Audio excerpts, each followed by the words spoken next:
Ce jour-là, elle prit la lettre. Son cœur battait à plus de 100 battements par minute. Ses mains tremblaient. Après avoir déplié la lettre, son regard s'arrêta net sur la dernière phrase. Nous sommes au regret de vous annoncer que votre manuscrit n'a pas retenu l'attention du comité de lecture de notre maison d'édition. Nous vous souhaitons bonne chance dans vos démarches. C'était en 1996. Elle avait proposé son livre à de nombreux éditeurs. Elle en était à son 12e éditeur. Tous l'avaient rejeté.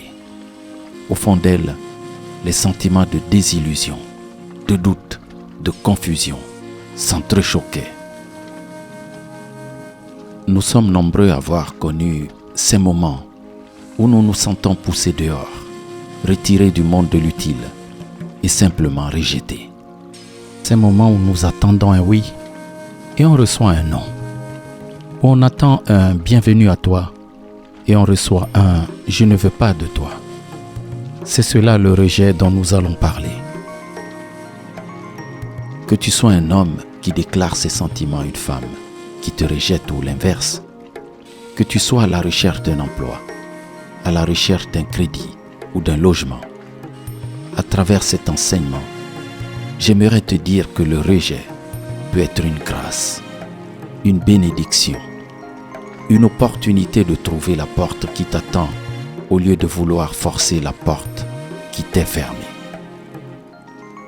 C'est ce qui s'est passé avec Joanne Kathleen Rowling, l'auteur de Harry Potter.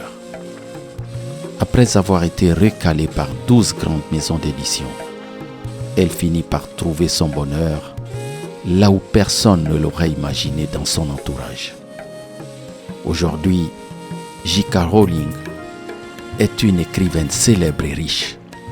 Sa fortune qui tend vers le milliard de dollars dépasse celle de la reine Élisabeth II. Autant te rappeler que l'univers est vraiment merveilleux et bienveillant. Les retournements de situation qui semblaient désespérés arrivent chaque jour à des millions de personnes de toutes catégories sociales à travers le monde. Reste donc confiant qu'avec la persévérance, les nombreuses petites portes qui te sont fermées aujourd'hui peuvent te préparer à l'ouverture d'une porte-palais demain. Mais revenons un peu à la douleur, à la blessure liée au rejet. Pourquoi vivons-nous si mal le fait que la porte nous soit fermée à un moment donné? Le rejet, le refus, l'exclusion. La réponse la plus évidente est que par nature, nous sommes programmés. Nous les humains sommes des êtres sociaux qui sont programmés pour nous connecter les uns aux autres. Sans cette connexion, il n'y aurait ni couple, ni famille, ni communauté, ni société. Et comme tout ce qui apporte le bonheur contient aussi son opposé, lorsque les autres refusent de se connecter à nous, nous le vivons mal. Mais comme tu as dû le remarquer, face à la même situation, deux personnes peuvent réagir de manière totalement différente, n'est-ce pas? La raison est que le ressenti ne vient pas vraiment de la situation, mais de celui qui la vit. Ainsi, dans le cas du rejet, la douleur vient beaucoup plus de la manière avec laquelle nous avons l'habitude d'interpréter les situations ou les événements que de l'exclusion dont nous nous sentons victimes. Laisse-moi te raconter une histoire parmi toutes celles que j'ai vécues et observées sur ce sujet. Lors d'une mission officielle au Togo en décembre 2006, j'étais logé à l'hôtel du 2 février, un célèbre gratte-ciel de 27 étages situé à quelques centaines de mètres de la belle plage de Lomé. Un soir, je me suis rendu à la terrasse située au dernier étage. Alors que je regardais vers le sol, mon regard s'attarda sur un couple. En interprétant les mouvements de leurs silhouettes et leurs gestes, La femme repoussant l'homme semblait dire « Je ne veux pas de toi ». Pendant qu'elle s'en allait, les bras tendus de l'homme exprimaient le désarroi d'une personne qui disait avec une voix de dépit « S'il te plaît, ne me quitte pas. Je ne peux pas vivre sans toi. Je t'en prie, reviens. » Au niveau du sol, les protagonistes vivaient probablement un drame amoureux. Mais moi, du haut de cette tour, ce n'était qu'une scène. Même avec toute l'empathie et toute la sympathie du monde, je ne pouvais ressentir ce que le prétendant ou le marié conduit pouvait vivre à cet instant. Cette situation démontre une chose très importante et que j'aimerais que tu notes sur ton carnet personnel. Ce ne sont pas les événements qui nous perturbent, mais la perception que nous en avons et l'interprétation que nous en faisons. Mais alors, comment sortir de cette condition à laquelle nous soumettent nos sens? Que faire pour gérer avec sérénité les situations où nous nous sentons repoussés, rejetés, rabaissés, humiliés? La première clé est de te rappeler que parfois, derrière un rejet, il y a l'univers qui veut te préserver de quelque chose. Il veut te dire, il y a quelque chose de mieux qui est prévu pour toi. Un chemin plus en adéquation avec tes valeurs et ta mission. Pour grandir et arriver à ce que l'univers a prévu pour nous sur la terre, nous devons nous laisser guider par notre divinité intérieure, notre être profond. La deuxième clé pour gérer le rejet et les vicissitudes de la vie en général est de comprendre le principe de la dichotomie du contrôle. Selon ce principe, les événements qui guident ou se produisent dans notre vie se divisent en deux catégories, d'où le terme dichotomie. Il y a d'un côté les situations qui sont sous notre contrôle et de l'autre côté, celles qui ne le sont pas. De ce principe, nous pouvons contrôler nos pensées, nos sentiments et comportements ou actions. Par contre, nous ne pouvons contrôler les événements extérieurs. Nous ne pouvons changer ce qui est passé ou prévoir avec précision ce qui arrivera. Nous ne pouvons pas contrôler les pensées, les sentiments ou les comportements des autres personnes. Or, par définition, le rejet par les autres est un acte extérieur. Nous ne pouvons pas contrôler l'attitude qu'aura une autre personne vis-à-vis de nous, notre personnalité, nos pensées, nos sentiments, nos efforts. Par contre, nous pouvons contrôler la manière avec laquelle nous accueillons ce rejet, c'est-à-dire nos pensées, nos sentiments et comportements ou actions. En l'occurrence, de notre manière de penser découlera souvent ce que nous ressentirons et comment nous réagirons.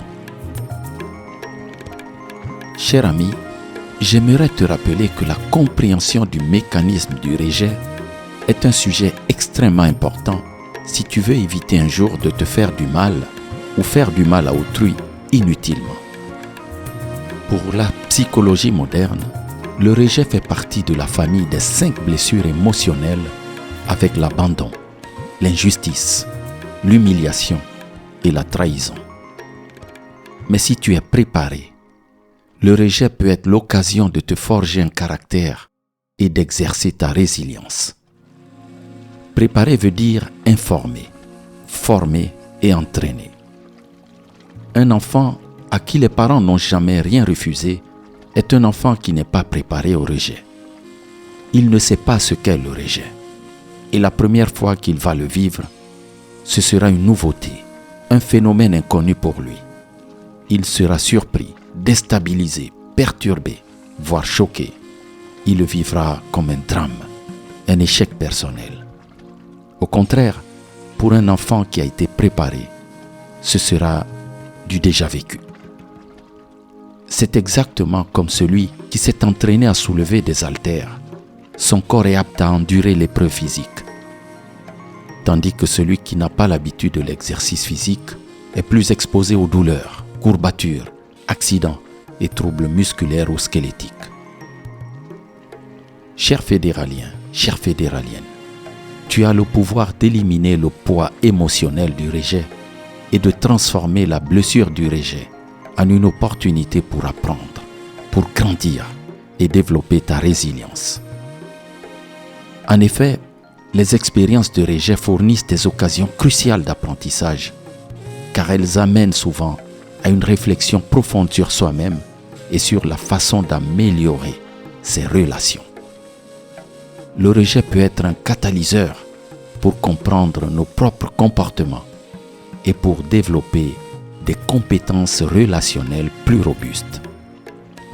Le rejet, bien que douloureux, est souvent un moteur puissant de croissance personnelle. Les moments où l'on se sent rejeté peuvent être des moments de remise en question et de redéfinition de soi. En faisant face au rejet, tu as l'opportunité de te découvrir davantage, de clarifier tes valeurs et de travailler vers une version plus forte et plus alignée de toi-même. Le rejet est vraiment un terrain fertile pour le développement de ta résilience, c'est-à-dire ta capacité à faire face aux épreuves. Affronter le rejet et le surmonter nécessite souvent une force intérieure et une adaptabilité importante.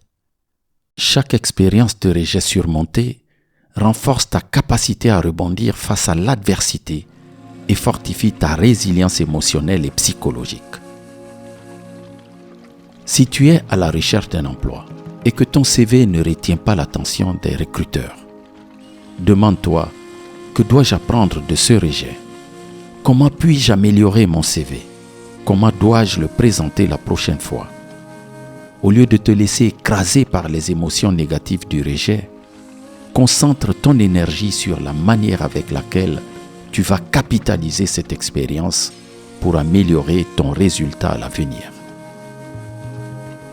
Fais le lien avec ce que j'ai expliqué précédemment en montrant que le rejet, en tant qu'acte extérieur à toi, peut être lié à la perception de l'autre, ses préférences, sa compréhension de la situation. Maintenant que nous avons exploré les différentes facettes du phénomène de rejet, cela te dirait-il de connaître des exercices pour te soulager et même guérir des blessures du rejet? C'est ce que nous allons voir dans cette dernière partie. Si toi ou une personne de ton entourage souffre des blessures du rejet, les 3 exercices pratiques très puissants que je vais décrire maintenant te seront plus que salutaires. La première pratique consiste à interroger tes émotions, de préférence en fin de journée, le soir avant de te coucher. Examine ta journée et demande-toi, ai-je ressenti un rejet? À quel moment? Pourquoi ai-je ressenti cela? Que puis-je apprendre de ce rejet? Comment ai-je réagi? Y a-t-il une croyance au fond de moi qui puisse expliquer ma réaction? En faisant ce bilan, tu ouvres un dialogue avec ton être, ton moi profond, afin d'apprendre à observer tes émotions pour t'offrir de nouvelles perspectives. La seconde pratique consiste à s'entraîner, à affronter, à défier les situations où tu risques d'essuyer un rejet. Cela peut être par exemple le fait de pratiquer l'ouverture aux autres en engageant des conversations avec de nouvelles personnes. Si une interaction ne se déroule pas comme prévu, ou si tu perçois un rejet, accepte que toutes les interactions ne seront pas positives. Apprends à ne pas internaliser le rejet, mais plutôt à voir chaque nouvelle rencontre comme une opportunité d'apprentissage et de croissance personnelle. Cela peut être le fait de demander des retours constructifs sur ton travail ou tes idées. Accepte que toutes les critiques ne soient pas nécessairement des rejets personnels, mais plutôt des opportunités d'amélioration. Apprends à séparer ton identité personnelle de ton travail ou de tes idées et utilise les commentaires pour te renforcer.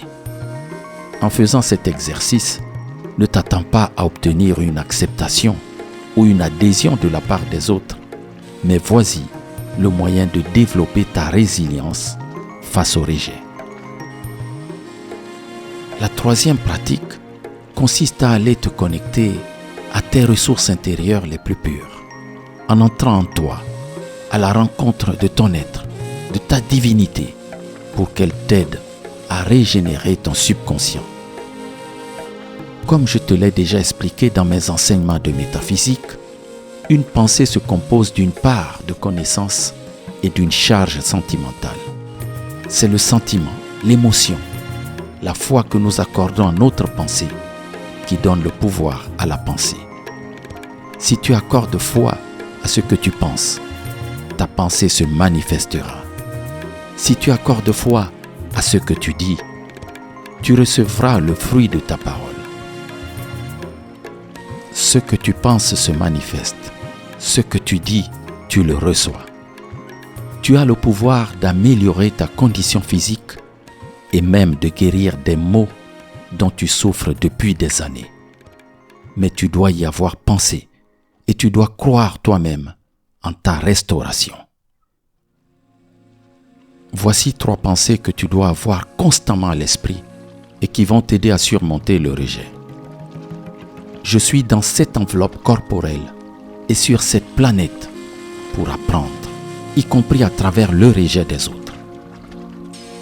Par le rejet, j'apprends à apprécier ce que je possède, à trouver la satisfaction en moi et la validation en mon intérieur.